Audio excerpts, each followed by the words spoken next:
Hi teachers, welcome to our channel KSA studies for all subjects. ముందుగా త్వరలో పాఠశాలలో join అయ్యి ఉపాధ్యాయ వృత్తిని చేపట్టబోతున్న టీచర్స్ అందరికీ కూడా మా ఛానల్ తరపున హృదయపూర్వక శుభాకాంక్షలు తెలియజేస్తూ ఉన్నాం. ఏపీలో టెట్ పరీక్షలు ముగుస్తున్న తరుణంలో డిఎస్సికి ఇప్పటికే చాలామంది ప్రిపరేషన్ ప్రారంభించారు. ఎవరైతే డిఎస్సి ఎగ్జామ్కి ప్రిపేర్ అవుతూ ఉన్నారో వారికి మన ఛానల్ తరపున సపోర్ట్ అందించాలి అనే ఉద్దేశంతో డిఎస్సి సిలబస్ ఆధారంగా సైకాలజీ మరియు విద్యా దృక్పథాలకు సంబంధించి ప్రతి అంశాన్ని కూడా స్పష్టంగా ఎక్స్ప్లెయిన్ చేస్తూ మన ఛానల్లో వీడియోస్ అప్లోడ్ చేస్తూ ఉంటాం. కాబట్టి రెగ్యులర్గా మన ఛానల్ని ఫాలో అవ్వండి. ఈ వీడియోని కూడా చివరి వరకు చూడండి. మీ ప్రిపరేషన్కి యూజ్ అవుతుంది అనిపిస్తే లైక్ చేయండి. ఇంకా మీ ఫ్రెండ్ సర్కిల్లో ఎవరైనా డిఎస్సి ఎగ్జామ్కి ప్రిపేర్ అయ్యేవారు ఉంటే వారికి మన ఛానల్ని షేర్ చేయండి. ఇలాంటి మరిన్ని క్లాసెస్ కోసం వెంటనే మన ఛానల్ని సబ్స్క్రైబ్ చేసుకోండి. ఈ వీడియోలో సైకాలజీ సబ్జెక్ట్లోని అందరి ప్రముఖులు మరియు వారి ప్రత్యేకతల గురించిన వివరణ చూద్దాం. మొదటిగా శాస్త్రం మరియు పితామహుల గురించి చూస్తే ఫస్ట్ వన్, ప్రాచీన మనోవిజ్ఞాన శాస్త్ర పితామహుడు. ప్రాచీన మనోవిజ్ఞాన శాస్త్ర పితామహుడుగా పిలువబడేవారు అరిస్టాటిల్. ఈయన గ్రీకు దేశానికి చెందినవారు. ప్రాచీన మనోవిజ్ఞాన శాస్త్ర పితామహుడు అరిస్టాటిల్. తర్వాత మనోవిజ్ఞాన శాస్త్ర పితామహుడు, అలానే ప్రయోగాత్మక మనోవిజ్ఞాన శాస్త్ర పితామహుడు అన్నా లేదా ప్రయోగ మనోవిజ్ఞాన శాస్త్ర పితామహుడు అన్నా కానీ ఇలాగ పిలువబడేవారు విల్హెల్మ్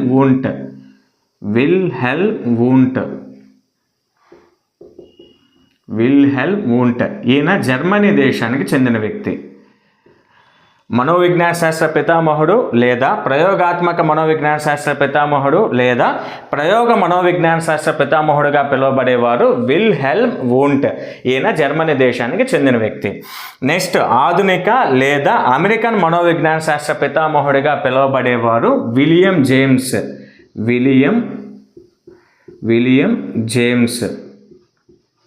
ఈయన అమెరికా దేశానికి చెందిన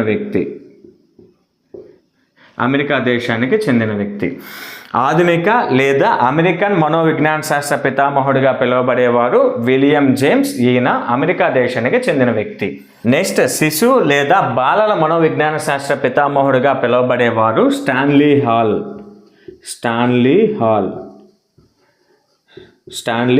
ఈయన అమెరికా దేశానికి చెందినవారు.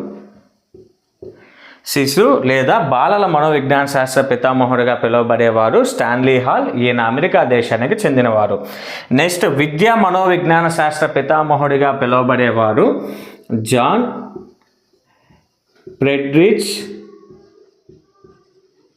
హెర్బార్ట్. ఈయన జర్మనీ దేశానికి చెందినవారు. విద్యా మనోవిజ్ఞాన శాస్త్ర పితామహుడిగా పిలువబడేవారు జాన్ ఫ్రెడ్రిచ్ హెర్బార్ట్. ఈయన జర్మనీ దేశానికి చెందినవారు. నెక్స్ట్, సాంఘిక మనోవిజ్ఞాన శాస్త్ర పితామహుడిగా పిలువబడేవారు కర్ట్ లెవిన్. ఈయన జర్మనీ దేశానికి చెందినవారు. సాంఘిక మనోవిజ్ఞాన శాస్త్ర పితామహుడిగా పిలువబడేవారు కర్ట్ లెవిన్. ఈయన జర్మనీ దేశానికి చెందినవారు. నెక్స్ట్, జంతు మనోవిజ్ఞాన శాస్త్ర పితామహుడిగా పిలువబడేవారు థార్న్డైక్. ఈయన అమెరికా దేశానికి చెందినవారు. జంతు మనోవిజ్ఞాన శాస్త్ర పితామహుడిగా పిలువబడేవారు థార్న్డైక్. ఈయన అమెరికా దేశానికి చెందినవారు. నెక్స్ట్, మూర్తిమత్వ మనోవిజ్ఞాన శాస్త్ర పితామహుడిగా పిలువబడేవారు గోర్డాన్ ఆల్పోర్ట్. ఈయన ఇండియానా ప్రాంతానికి చెందినవారు. మూర్తిమత్వ మనోవిజ్ఞాన శాస్త్ర పితామహుడుగా పిలువబడేవారు గోర్డాన్ ఆల్పోర్ట్. ఈయన ఇండియానా ప్రాంతానికి చెందినవారు. నెక్స్ట్, అనుప్రయుక్త మనోవిజ్ఞాన శాస్త్ర పితామహుడుగా పిలువబడేవారు హ్యూగో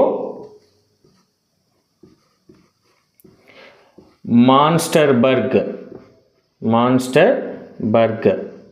ఈయన జర్మనీ దేశానికి చెందినవారు. అనుప్రయుక్త మనోవిజ్ఞాన శాస్త్ర పితామహుడుగా పిలువబడేవారు హ్యూగో మాన్స్టర్బర్గ్. ఈయన జర్మనీ దేశానికి చెందినవారు. ఇంతవరకు కొన్ని మనోవిజ్ఞాన శాస్త్రాలు మరియు వాటి పితామహులకు సంబంధించిన వివరణ, మరికొంత వివరణ చూద్దాం. నెక్స్ట్ సిద్ధాంతాలు మరియు వాటిని ప్రతిపాదించిన వారి గురించి చూద్దాం. ఫస్ట్ నైతిక వికాస సిద్ధాంతం. నైతిక వికాస సిద్ధాంతాన్ని ప్రతిపాదించిన వారు లారెన్స్ కోల్బర్గ్. ఈయన అమెరికాకు చెందినవారు. నైతిక వికాస సిద్ధాంతాన్ని ప్రతిపాదించిన వారు లారెన్స్ కోల్బర్గ్, అమెరికా దేశానికి చెందినవారు. నెక్స్ట్ సంజ్ఞానాత్మక వికాస సిద్ధాంతం. సంజ్ఞానాత్మక వికాస సిద్ధాంతాన్ని ప్రతిపాదించిన వారు జీన్ పియాజే. ఈయన స్విట్జర్లాండ్కి చెందినవారు. స్విట్జర్లాండ్కి చెందినవారు. సంజ్ఞానాత్మక వికాస సిద్ధాంతాన్ని ప్రతిపాదించిన వారు జీన్ పియాజే. ఈయన స్విట్జర్లాండ్కి చెందినవారు. నెక్స్ట్ భాషా వికాస సిద్ధాంతాన్ని ప్రతిపాదించిన వారు నోమ్ చోమ్స్కీ.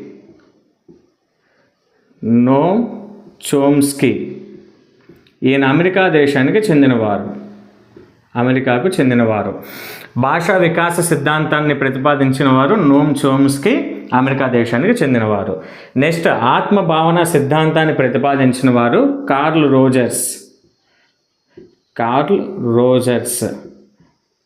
రోజర్స్.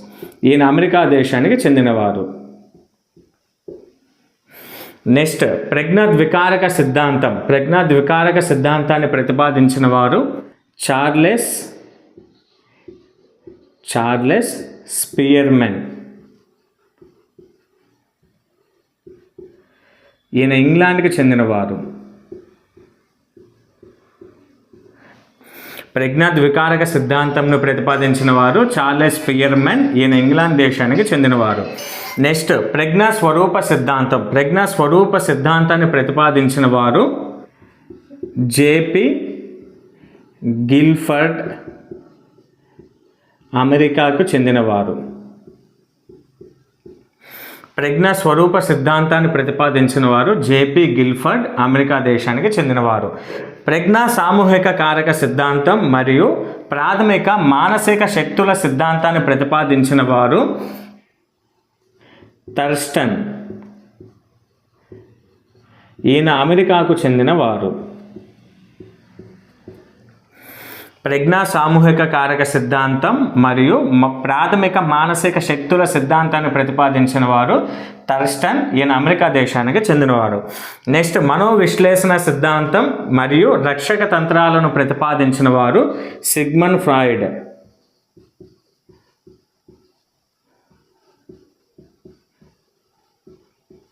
ఈయన ఆస్ట్రియాకు చెందినవారు. మనోవిశ్లేషణ సిద్ధాంతం మరియు రక్షక తంత్రాలను ప్రతిపాదించిన వారు సిగ్మండ్ ఫ్రాయిడ్. ఈయన ఆస్ట్రియా దేశానికి చెందినవారు. నెక్స్ట్ ప్రజ్ఞా బహుకారక సిద్ధాంతాన్ని ప్రతిపాదించిన వారు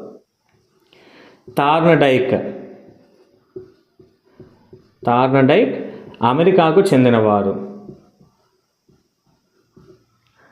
ప్రజ్ఞా బహుకారక సిద్ధాంతాన్ని ప్రతిపాదించిన వారు థార్న్డైక్. ఈయన అమెరికాకు చెందినవారు.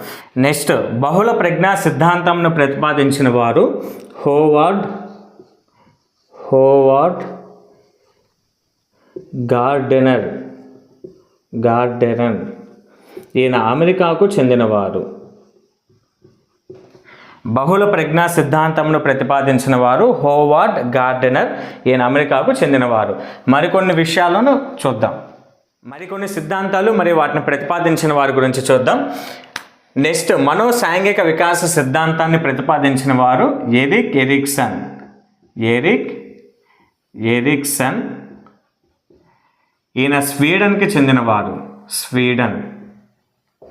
మనోసాంఘిక వికాస సిద్ధాంతాన్ని ప్రతిపాదించిన వారు ఎరిక్ ఎరిక్సన్. ఈయన స్వీడన్కి చెందినవారు. నెక్స్ట్ శాస్త్రీయ నిబంధన అభ్యసన సిద్ధాంతంను ప్రతిపాదించిన వారు ఇవాన్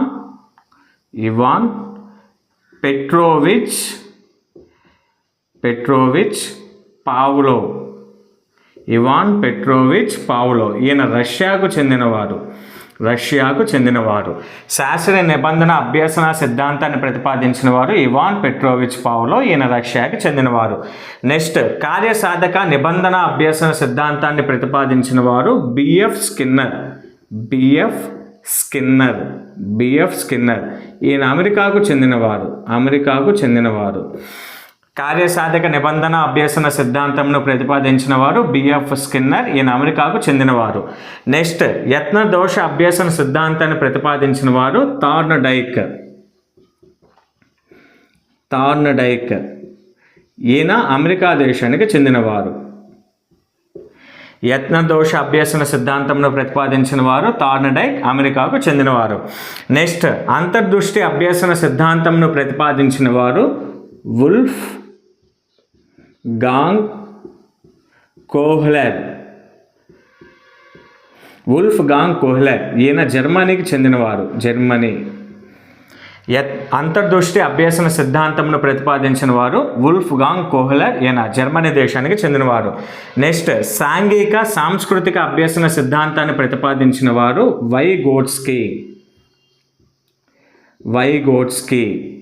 ఈయన రష్యాకు చెందినవారు. నెక్స్ట్, సమరూప మూలకాల సిద్ధాంతాన్ని ప్రతిపాదించిన వారు థార్న్డైక్, ఈయన అమెరికాకు చెందినవారు. సమరూప మూలకాల సిద్ధాంతాన్ని ప్రతిపాదించిన వారు థార్న్డైక్, ఈయన అమెరికాకు చెందినవారు. నెక్స్ట్, పరిశీలన అభ్యసన సిద్ధాంతంను ప్రతిపాదించిన వారు ఆల్బర్ట్ బండూరా,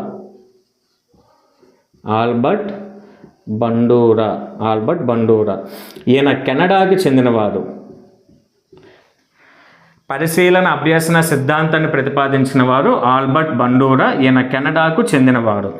నెక్స్ట్, సామాన్యీకరణ లేదా సాధారణీకరణ సిద్ధాంతాన్ని ప్రతిపాదించిన వారు చార్లెస్ జెడ్,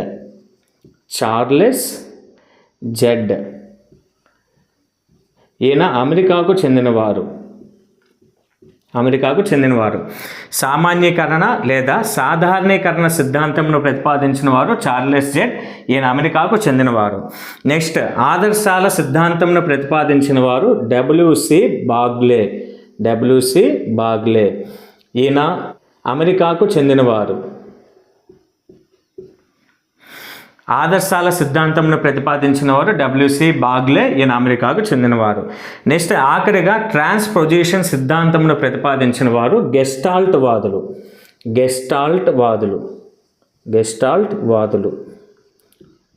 వీరు జర్మనీకి చెందినవారు. ఆఖరిగా ట్రాన్స్పోజిషన్ సిద్ధాంతంను ప్రతిపాదించిన వారు గెస్టాల్ట్ వాదులు, వీరు జర్మనీకి చెందినవారు. ఇంతవరకు ఫ్రెండ్స్, సిద్ధాంతాలు మరియు వాటిని ప్రతిపాదించిన వారి గురించిన ఇన్ఫర్మేషన్. సైకాలజీ సబ్జెక్ట్లో మరికొంతమంది ప్రముఖులు మరియు వారి ప్రత్యేకతల గురించి మరికొంత ఇన్ఫర్మేషన్ ఉంది, అది నెక్స్ట్ వీడియోలో చూద్దాం.